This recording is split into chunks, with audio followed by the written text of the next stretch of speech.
Ciao amici, benvenuti al Facile come Italiano. Hello everybody, welcome to Easy Italian. I'm Reza and here we're gonna talk about adjectives. Well, 45 adjectives that are very important and can be very useful for you in Italian language. Now, I've told you some adjectives before, but I'm gonna explain again for sure because there may be some people who are new and haven't seen the previous videos. So, in Italian, the adjectives are in two groups. The first group are for the adjectives that end with O, and the second group is for the adjectives that end with E. So what is the difference?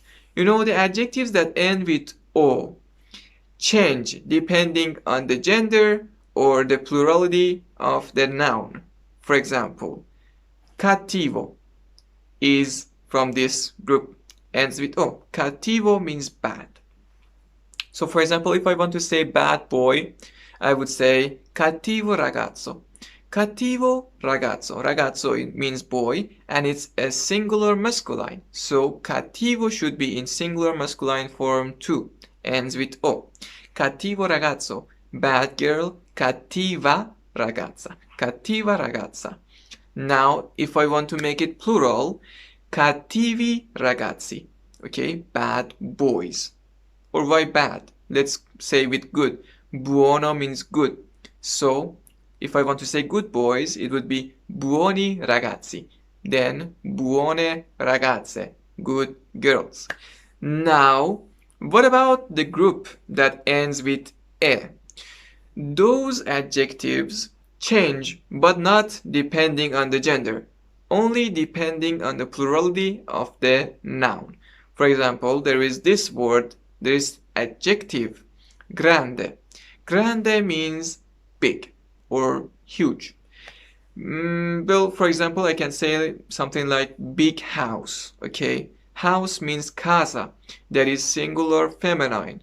But grande would stay just like itself. Grande casa, big house. Now, for example, if I want to say something like big plate, okay, plate means piatto, I can say grande piatto. Again, just like that. But if I make it plural, what would happen? For example, grandi case, grandi case, grandi case. It becomes plural itself, but again doesn't change to the gender. Grandi piatti. Finished. Now, let me tell you some adjectives, useful ones, so you can enjoy. So we would start with the adjectives that end with e, the second group. For the first words, we have difficile and facile. Difficile means hard, difficult. Facile means easy. And if you forget it, I would kill you. It's the name of the channel. Facile come Italiano, easy as Italian. So don't you dare forget it. We have grande, that means big. But let me tell you a tip. Grande is mostly used just for places or for people. For example, you say, he is a great man, or my house is big. Grande is mostly used in these occasions. After that, we have forte, that means strong, and then debole, weak. Very easy. Love this. Importante, important. Interessante, interesting. Intelligente, intelligent. And well, remember the accent. Then we have felice, means happy, and triste, that means sad. Felice may sound a little like facile, but well, you have to be able to distinguish them. Felice, triste. Then we have this adjective that ends with e.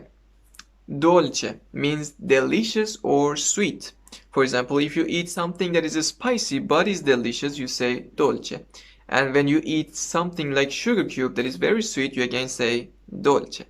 And remember that you can use dolce just like in English to call people, okay, your loved ones. Now, we have these four adjectives, four combined adjectives to get to the first group.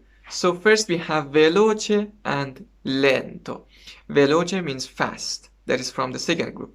Lento means slow, that is from the first group. Now here we have pesante and leggero. Pesante means heavy and is from the second group, and leggero means light and is from the first group. So do you remember felice, that means happy, felice? Now we have contento, that is just like the same, doesn't have any difference, that means happy. And also we have allegro, but allegro it's something more than happy, it's something like enthusiastic, something like that. A very, very happy person. Then we have buono and cattivo that I said before. Buono means good and cattivo means bad. But let me tell you a tip. Buono, when it comes before a masculine singular noun, it would lose its O and become buon, like buongiorno, good day or good morning. I've said it 3 times before, please learn it.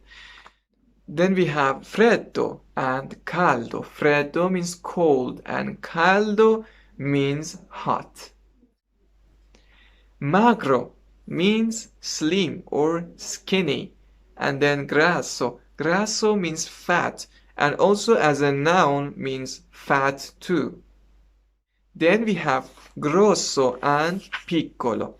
Well, grosso means big, but it's different from grande because I said you use grande mostly for places and also for people, okay? But for grosso, you use it for objects. If you use it for a person, it can be very, very rude. So be careful. Grosso means big, grosso. And then piccolo means small. And you can use it for people, for animals, for objects, for everything. And especially for babies because it's a cute word. For example, you call them piccolo or I don't know. We had a cartoon in our times. It was called Small Ali. And well, we can say Ali Piccolo now. Maybe. Nuovo means new and vecchio means old. Also means old people, but you can't call people vecchio because it's again very rude. You know, Italian is not like English. When you want to talk with someone in a rude way or in a polite way or in a very polite way, you have many ways, okay? So be careful, please. I'm telling this for yourself. Then we have generoso, that means generous, and avaro, that means greedy.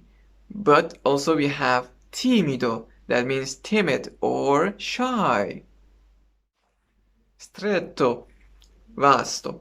Vasto means wide or large. Stretto means narrow or tight, like a tight pants or narrow valley. Then we have corretto, that means correct. And we have falso, that means false, just like in English. But we have also another word to confuse you. Giusto, that means right. Okay? Giusto, right. For kind of agreeing with some people, you can use giusto and it's very cool actually to use it. I brought 4 more adjectives to confuse you more about being polite. So we have lungo and corto here, long and short. And here we have alto and basso, tall and short. So, you know, just like in English, that you don't call people long to say they are tall, you use alto in Italian, just the same. Okay, so here, lungo and corto, long and short, are for objects that are mostly horizontal, if it's right, I'm not sure. Anyway, like that, and alto and basso are for people and pets and also objects that are vertical. Okay, easy. Now, I have more tips. Let's see them. So I taught you many adjectives, but I have tips yet. Well, colors are assumed adjectives too. So let's say some colors names too. We have, for example, rosso. Rosso means red, verde, green, marrone, brown, nero, black, bianco, white. okay, or giallo, yellow. Mhm. Now, colors are just like the other adjectives and they get divided in two groups.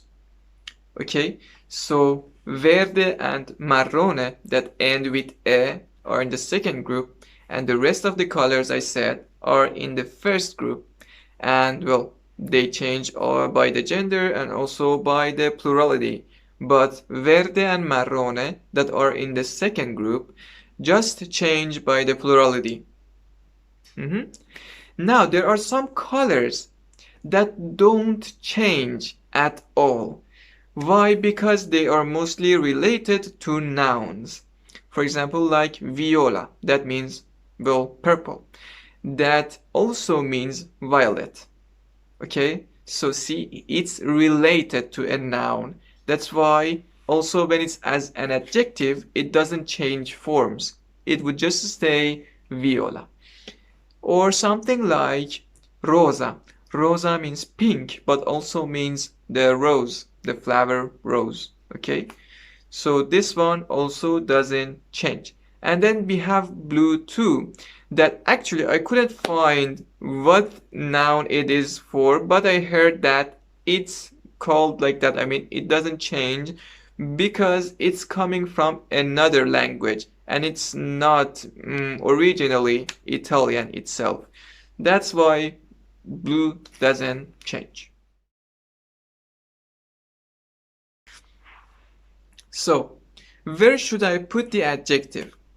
You know, in English you put it before the nouns. In Italian, it's mostly common to put it after the noun, but it doesn't matter. Really, you can put it before the noun or after the noun. It doesn't matter at all. It's correct. No one dares complaining about what you have done. Okay? So use it in any way you like. But I say, usually they come after nouns, and there are just a few of them that come before the noun. Like for example, buono, good, cattivo, bad, bravo means something like good job, or grande, big, piccolo, small, nuovo, new, vecchio, old, giovane, young. Yeah, well, it's just a few. So even if you care about putting it after or before the noun, you shouldn't be worried about many adjectives that you should know which one comes before and which one comes after, because again, it doesn't really matter. So this session is over. I hope it has been useful for you, and well, practice, exercise, do whatever you know yourself, and we'll see you in the next 3 days.